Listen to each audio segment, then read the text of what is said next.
Indiana's election results suggest both major parties' centers of power are changing. That's according to a News 8 analysis of county-level election data, where government reporter Garrett Bergquist found something interesting, and some of those are interesting trends as well. At first glance, the election map here in Indiana looks much the same as in recent years. But if you drill down into the data, there are some changes here in Indiana that mirror the shifts we've seen nationally since 2016.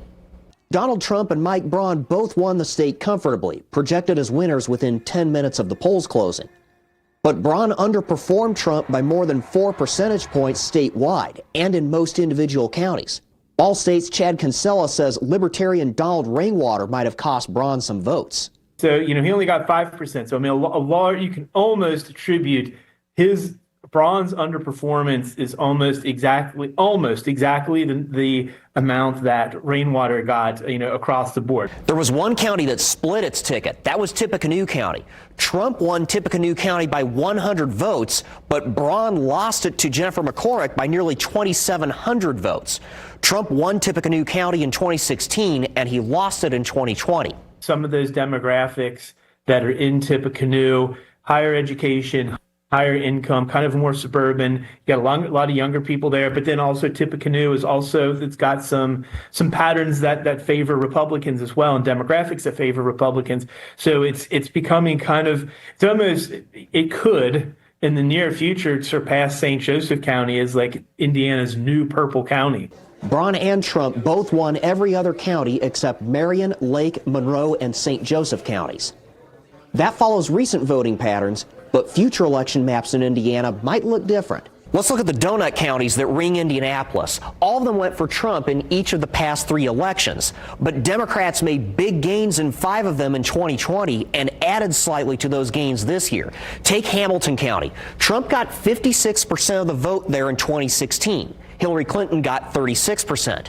Fast forward to 2020, and Joe Biden gets nearly 45.5%. Trump's share drops to 52%. Then this year, Harris slightly tops Biden's totals and even wins in Carmel while Trump holds steady.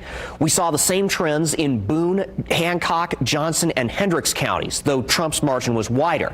Now, if we head to Northwest Indiana, we have almost exactly the opposite pattern. Let's look at Lake County, longtime Democratic stronghold in the Chicago metro area. The Democratic candidate still won Lake County in each of the past 3 elections, but Trump gained nearly 10 percentage points from 2016 to 2024, and Democrats trended downward almost identically to how Trump did in the donut counties. So does this mean the political landscape is changing? Possibly.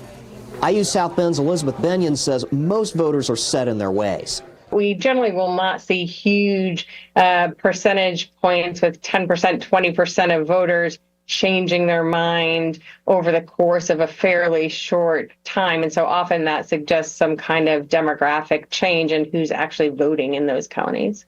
Benyon says it's too soon to say if the results suggest a larger trend. She says we'll have a better idea after the 2026 and 2028 elections. Kinsella thinks it's a trend. I think overall there's some changes that are going on. There's some balancing, and I think you can kind of see the trends already there. I think your donut counties are going to continue to trend more and more Democratic. I think you're going to see some other changes, Lake counties and the region trending more Republican. So it's just there's this really interesting upheaval right now, and some of it might be the Trump phenomenon, but the parties are evolving, and the people who vote for those parties are also evolving.